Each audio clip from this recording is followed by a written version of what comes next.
ప్రపంచానికి గొప్ప గొప్ప వైద్య సేవలు అందించినటువంటి మార్గదర్శకం చేసినటువంటి వ్యక్తులు మన దేశం నుంచే ఉన్నారు. చరకుడు రచించినటువంటి చరక సంహిత కావచ్చు, సుశ్రుతుడు, ధన్వంతరి, ఇలా చెప్పుకుంటూ పోతే ఎంతోమంది ఉన్నారు. అందులో భాగంగా బీసీ రాయ్ ఆయన ఒక వైద్యునిగా బెంగాల్ రాష్ట్రానికి ముఖ్యమంత్రిగా ఉన్నప్పటికీ అనేక సందర్భాల్లో ప్రజలకి వైద్య సేవలు అందించడంలో చాలా కీలకమైనటువంటి సర్వీసెస్ ఉన్నాయి. దానిలో భాగంగా జాతీయ వైద్యుల దినోత్సవాన్ని జరుపుకుంటున్నాం. మరి మన కరీంనగర్కి వచ్చేసరికి చాలా సాధారణమైనటువంటి వ్యక్తి అసాధారణమైనటువంటి వైద్యంతో జబ్బు ఏదైతే ఉందో డయాగ్నోసిస్ పవర్ నిజంగా చెప్పాలంటే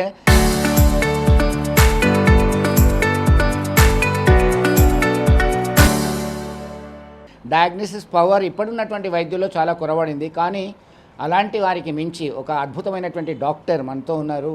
డాక్టర్ రఘురామన్. అనేక అవార్డులు రివార్డులు వచ్చాయి. వారితో మాట్లాడదాం.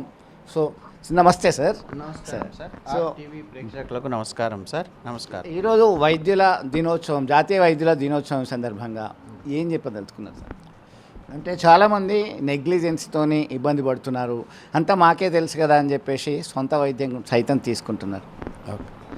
సార్, ఇప్పుడు ఉన్న పరిస్థితుల్లో సమాజంలో వైద్యులు, ఆసుపత్రులు, వైద్య సేవలు గతంతో పోలిస్తే చాలా మార్పులు వచ్చాయి. ఇప్పుడు ఉదాహరణకి నన్ను తీసుకుంటే నేను 1981లో ఎండి కంప్లీట్ చేశాను. అంటే దాదాపు 82 తీసుకుంటే ఇప్పుడు 44 సంవత్సరాల నుంచి నేను ఒక ఫిజిషియన్గా, అంటే మాకు అప్పుడున్న పరిస్థితుల్లో మమ్మల్ని వాళ్ళు సమాజంలో రోగులు కానీ ఇతర వ్యక్తులు కానీ ఒక కుటుంబ వైద్యునిగా పరిగణించేవారు. ఏ సమస్య ఉన్నా ముందు మా దగ్గరికి వచ్చి మమ్మల్ని సలహా తీసుకొని దీనికి ఎలా చేస్తే ముందుకెళ్తే బాగుంటుంది అని ఒకటి ఉండేది. ఆ ఒక హోదా, కుటుంబ వైద్యుని హోదా క్రమక్రమంగా మీకు తెలుసు ఈ స్పెషలైజేషన్స్, సూపర్ స్పెషాలిటీసు అంటే అవి రాకూడదని కాదు, అవి రావటం వల్ల రోగులు కానీ అవసరం ఉన్న వాళ్ళు కానీ డైరెక్ట్గా వాళ్ళ వరకు వెళ్ళేసరికి కొన్నిసార్లు కొన్ని సందర్భాల్లో అనవసరమైన మెంటల్ అగోనీ ప్లస్ అనవసరమైన డబ్బు ఖర్చు, టైం వేస్ట్ అవుతుంది. సో కొన్ని దేశాల్లో ఇప్పటికీ ప్రాథమిక ఫ్యామిలీ ఫిజిషియన్ కాన్సెప్ట్ అనేది ఉంది, అది ఉండాలి. తర్వాత ఇప్పుడు గత 40 సంవత్సరాల్లో పోలిస్తే వైద్య రంగంలో నంబర్ ఆఫ్ వైద్యులు అనేది చాలామంది ఎక్కువైపోయారు. అంటే మీరు ఏదో వరల్డ్ హెల్త్ ఆర్గనైజేషన్ స్టాటిస్టిక్స్ ప్రకారంగా ఇన్ని వేల మందికి ఇంతమంది వైద్యులు ఉండాలి, అట్లాంటి స్టాటిస్టిక్స్ను కూడా ఆల్మోస్ట్ దాటిపోతున్నాం. మరి ప్రభుత్వ పరంగా, ప్రైవేట్ పరంగా వారికి ఉన్న పరిమితులు, నిర్ణయాలతోని మీకు తెలుసు ఆల్మోస్ట్ ఎన్ని ప్రైవేట్ ప్రభుత్వ కళాశాలలు ఇప్పుడు ఓపెన్ అయినాయి.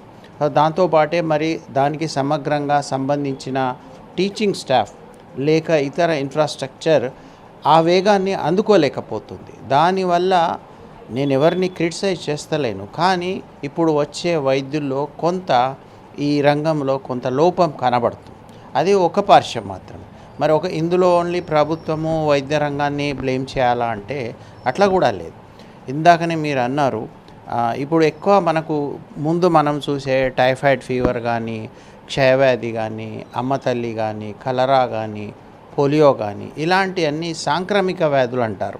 ఈ సాంక్రమిక వ్యాధులు మన వైద్య రంగంలో మార్పుల వల్ల, వ్యాక్సినేషన్ వల్ల చాలా వరకు కంట్రోల్ చేసినాం. మీరు ఇందాక చెప్పినట్టే ఇప్పుడు వచ్చేటి అన్నీ అసాంక్రమిక వ్యాధులు, అంటే వీటిని ఎన్సిడి అంటారు. మీకు తెలుసు ఇప్పుడు గతంలో పోలిస్తే 25 సంవత్సరాల కింద హార్ట్ అటాక్ కానీ, పక్షవాతం కానీ, ఒబేసిటీ ఊబకాయం కానీ, బీపీ కానీ, షుగర్ కానీ ఎంత చిన్న వయసులో వస్తున్నాయి. ఇవన్నిటికీ మీరు అన్నట్టే మీరు ఒక మాట వాడారు, నెగ్లిజెన్స్ అని. ఎస్, ఇది ఎవరు వారి ఆరోగ్యం గురించి సరి అయిన నియమ నిబంధనలు పాటించకపోవడం వల్ల, వారి లైఫ్ స్టైల్ సరిగా ఉంచుకోకపోవడం వల్లనే వీటి బారిన పడుతున్నారు. ఇది మెయిన్. అయితే ఇది మీరు కూడా స్ట్రెస్ చేస్తారు, నేను కూడా స్ట్రెస్ చేస్తున్నా. చిన్నప్పుడు స్కూల్లో చదువుకున్నప్పుడు చెప్పారు కదా, prevention is better than cure అని. ఎవరికి వారు ఏ ఆసుపత్రి, ఏ వైద్యం దగ్గరికి వెళ్ళినా మందులే సర్వస్వం, మందులు వాడితే అన్నీ పోతాయి అనే భావన తీసేయాలి. దాంతోపాటు శారీరక వ్యాయామం లేక ఆహార నియమాలు ప్లస్ సఫిషియెంట్ స్లీపు, మానసిక ఒత్తిడి ఇవన్నిటిని దూరంగా ఉంటే తప్పితే వ్యాధి నుంచి నివారణ అనేది దొరకదు. అలాగే ఇప్పుడు వైద్య రంగంలో మార్పుల గురించి చెప్పుకుంటే ఇది వరకు వర్డ్ వాడుతున్నాను, అది ఎవరిని ఉద్దేశించి కాదు, కార్పొరేటైజేషన్ ఆఫ్ ద వైద్య రంగం. ఇప్పుడు ఒక వైద్యుడు రోగి అనే సంబంధం ఉన్నా ఇప్పుడు వైద్యాన్ని ప్రభుత్వమే ఒక హెల్త్ కేర్ ఇండస్ట్రీ అని పేరు పెట్టింది దానికి.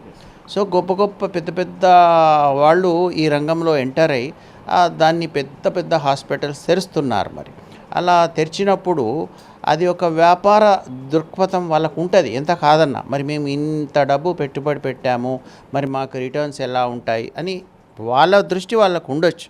సో ఒక రకంగా వద్దు అనుకున్న వైద్య రంగంలో కార్పొరేటైజేషన్ అనేది వచ్చేసింది. అంటే దీన్ని కూడా మళ్ళీ ఎవరిని బ్లేమ్ చేయలేం. ఉదాహరణకి ఒక హార్ట్లో స్టంట్ వేయాలి, ఒక పెద్ద హార్ట్ ఆపరేషన్ చేయాలి. ఒక వ్యక్తిగా నేను హార్ట్ స్పెషలిస్ట్లు అయినా 6 కోట్లు 10 కోట్లు పెట్టి నేను హాస్పిటల్ ఓపెన్ చేయలేను. సో ఎవరో మరి ఆ 10 కోట్లు పెట్టుబడి పెట్టి హాస్పిటల్ ఓపెన్ చేసినప్పుడు నా సేవలు అక్కడ నేను పోయి వాడుకోవాలి మరి, లేకపోతే నా డిగ్రీకి విలువ లేదు. సో ఇందులో ఎవరిని బ్లేమ్ చేయాలి, ఎవరిని బ్లేమ్ చేయకూడదు అనేది కొద్దిగా $1 మిలియన్ క్వశ్చన్ అంటారు, అలాంటిదే. అది వెల్కమ్ చేస్తూనే మార్పులకు అనుగుణంగా ఎలాగా మనం సమన్వయం చేసుకొని రోగి సెంట్రిక్, ఒక రోగికి మనం ఎంతవరకు లాభం చేయగలుగుతాము అనే దృక్పథం ఒకటి ఉండాలి. అట్లా ఇరువురు ఆలోచించాలి. అప్పుడు నిజంగా కూడా రోగికి లాభం వస్తుంది. ఇంకొకటి ఇప్పుడు టచ్ చేస్తాను ఇదే దాంట్లో, మనము టెక్నాలజీ అంటున్నాము. ఈ టెక్నాలజీ విపరీతంగా పెరిగిపోవడం వల్ల మన ఫింగర్ టిప్స్లోనే ఏ ఇన్ఫర్మేషన్ కావాలన్నా ఇన్ఫర్మేషన్ మనకు దొరుకుతుంది. సో ఇది విపరీత ధోరణి అని అంటాను నేను. ఎందుకంటే ఒకరికి ఏ విషయం ఎంత తెలవాలి అనేది ఒక లిమిటేషన్ ఉండాలి. అనవసరమైన విషయాలు తెలుసుకొని బుర్రపాటు చేసుకోవడము అది హర్షణీయం కాదు. సో దీంతో ఏమవుతుంది, ఇప్పుడున్న టెక్నాలజీ వల్ల రోగులే ఏ యాప్ అయినా తీసుకోండి, ఏ ఇంటర్నెట్ అయినా తీసుకోండి, వాళ్ళే సెర్చ్ చేసి నాకు ఈ జబ్బు ఉన్నది, దీనికి ఇలా చేయాలి, దానికి అలా చేయాలి అని తెలుసుకుంటున్నారు. సరే, ఒకవేళ తెలుసుకున్నా అంతవరకు ఆగితే పర్వాలేదు.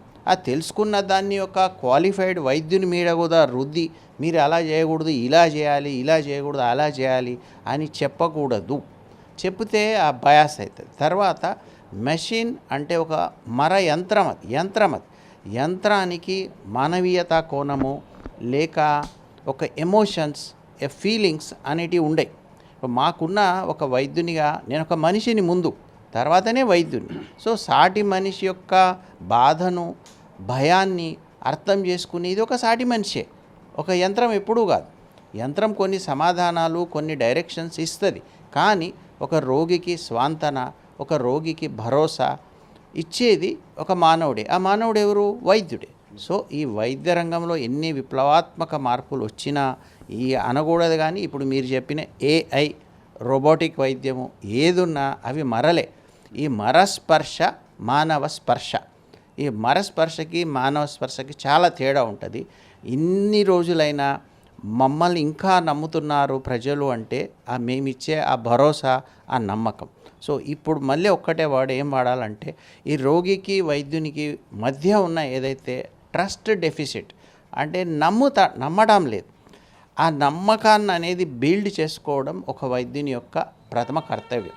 ఒక రోగి ఒక బాధతో వచ్చినప్పుడు నిజంగా నీ గురించి ఆలోచించి నీకు స్వాంతన చేకూర్చడానికి ఈ మార్గాన్ని, ఈ వైద్యాన్ని నేను సూచిస్తున్నాను అని ఊరికే ఒక లెక్చర్ లాగా, ఒక వ్యాపార ధోరణిలాగా చెప్పకుండా ఆయనను, బాబు నీ బాధ నేను అర్థం చేసుకున్నాను, నీకు స్వాంతన కలిగించడానికి ఈ మార్గాలు ఉన్నాయి, మీరు కాకపోతే మీ కుటుంబ సభ్యులు ఎవరైనా తీసుకురండి, వాళ్ళకి నేను అన్నీ ఎక్స్ప్లెయిన్ చేస్తాను, ఈ మార్గాలలో మీరు ఎలా వైద్యం చేయమంటే అలా చేస్తాం. ఇలా ఒక విధంగా వాళ్ళకు కన్విన్సింగ్గా మాట్లాడి వాళ్ళని కాన్ఫిడెన్స్లోకి తీసుకుంటే వాళ్ళు నమ్ముతారు.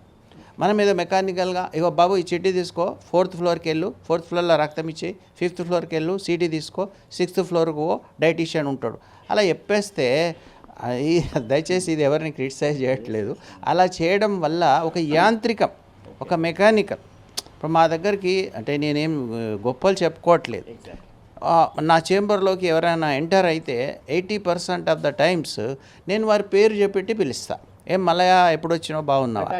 ఆ అటాచ్మెంట్ అనేది మాకు లభించిన అది గొప్ప వరం అని అనుకుంటున్నా. సో ఇప్పటికీ వైద్యులు, కొత్త యువతరం వైద్యులు కూడా ఆ అటాచ్మెంట్ పెంచుకోవాలి.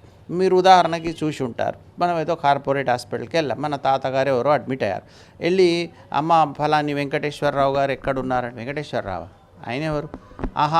ఆయన బెడ్ నెంబర్ 27 బో. ఇక ఆయన పేరు మర్చిపోతారు హాస్పిటల్లో, బెడ్ నెంబర్ 27. అయితే ఒక మనిషికి ఒక పేరు, ఆయన వ్యక్తిత్వము అనేది ఉంటుంది కదా. ఇప్పుడైనా మీరైనా మీ పరిచయస్తులు ఎవరైనా కలిస్తే ఏం రావు గారు ఎలా ఉన్నారు అంటే ఆయన ఫీల్ అయ్యేది ఎట్లా ఉంటుంది, ఏమో ఎట్లున్నావు అంటే ఇట్లుంటుంది. అదో ఆ పేరు అనేది మన వ్యక్తిత్వం, మనకు మీకు మాకు ఉన్న ఒక బాండ్ అది. సో అట్లా ఒక ఫ్యామిలీ డాక్టర్కు ఉన్న అడ్వాంటేజే అనుకుంటా. ఇప్పుడు మేమన్నట్టు ఒక్క వ్యక్తే కాదు, ఆ వ్యక్తి యొక్క కొడుకు, ఆ కొడుకు యొక్క కొడుకును కూడా చూసే అటువంటి అదృష్టం నాకు కరీంనగర్ ప్రజలు కల్పించారు. 3 తరాల వారికి కూడా నేను వైద్యం చేస్తున్నాను.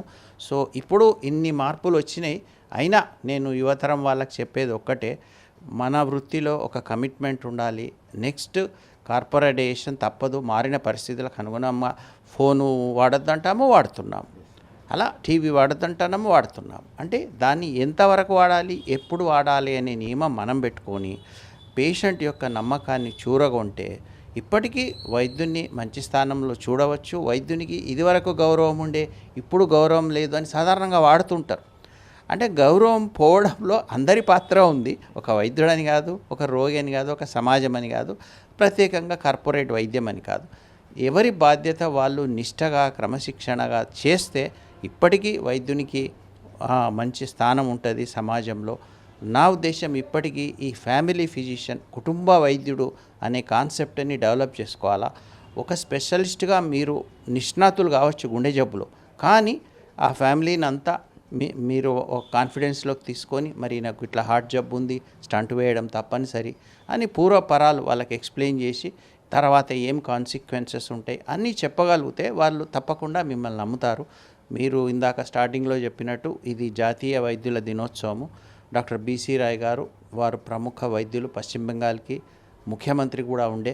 అయినా మీకు ఇక్కడ ఎందుకు చెప్పాల్సి వస్తుందంటే, ముఖ్యమంత్రి అయిన తర్వాత కూడా 1-2 గంటలు వారు స్పేర్ చేసి పేదలకు అవసరం ఉన్న వారికి వైద్యాన్ని చేసి అంతటి పేరు గడించారు. మరొక విశేషత ఏంటంటే 1 జూలై నాడు వారు దివంగతులయ్యారు. 1 జూలై నాడు వారి జన్మదినం కూడా. సో ఇది వైద్యులకు ఒక ఆదర్శనీయమైన వ్యక్తిగా పరిగణిస్తూ జాతీయ వైద్యుల దినోత్సవం అని చేస్తున్నారు. నా దృష్టిలో అలాంటి మహానుభావుని తలుచుకున్నప్పుడు అందరూ వైద్యులు కూడా ఒకసారి ఆత్మ పరిశీలన చేసుకొని, మనం కూడా అట్లాంటి అంతవరకు చేరుకోకపోయినా మన పరిధిలో మనము ఎంత న్యాయం చేయగలుగుతాము ఒక రోగికి అనేది ఒకసారి ఆలోచించుకుంటే వైద్య రంగానికి, యువ వైద్యులకు మంచి రోజులు ఉంటాయనే నేను భావిస్తున్నాను. Thank you sir. ఎస్, మొత్తం మీద ఆధునిక పోకడలు, శాస్త్ర సాంకేతిక రంగాల్లో వస్తున్నటువంటి మార్పులను ఆస్వాదిస్తూనే, దాన్ని మనం రిసీవ్ చేసుకుంటూనే ఒక పేషెంట్ యొక్క నమ్మకాన్ని, విశ్వాసాన్ని చూరగొని ఆయనకున్నటువంటి జబ్బు ఏంటి, దాని సీక్వెన్సెస్ ఏంటి అన్నీ చెప్పగలిగి వారి కుటుంబ వైద్యునిగా మారినప్పుడు మాత్రమే ఈ కార్పొరేట్ రంగంలో సైతం ఒక బలమైన గౌరవాన్ని, నమ్మకాన్ని కలిగే అవకాశాలు ఉంటాయని చెప్పి స్పష్టం చేస్తున్నారు. వీరి దగ్గరకు వచ్చేటువంటి వారిని పేరు పెట్టి పిలిచి వారికి ఉన్నటువంటి రుగ్మత ఏంటి, ఎట్లా అయితే బాగవుతుంది అనేటువంటి కోణంలోనే ఆలోచించేటువంటి వైద్యులు వీరు. వారి అభిప్రాయం అమూల్యమైనదిగా భావించవచ్చు. పేషెంట్ ఎవరైనా వస్తే వారి సొంత పైత్యాన్ని వైద్యుల దగ్గర చూపించడం తగ్గించుకుని నిర్లక్ష్యం చేయకుండా వారి యొక్క జబ్బు గురించి మాత్రమే చెప్తే బాగుంటుంది అనేటువంటి సజెషన్ చేస్తున్నటువంటి పరిస్థితి. వీడియో జర్నలిస్ట్ సుమంత్తో కలిసి చంద్రశేఖర్, RTV కరీంనగర్ నుండి. Thank you.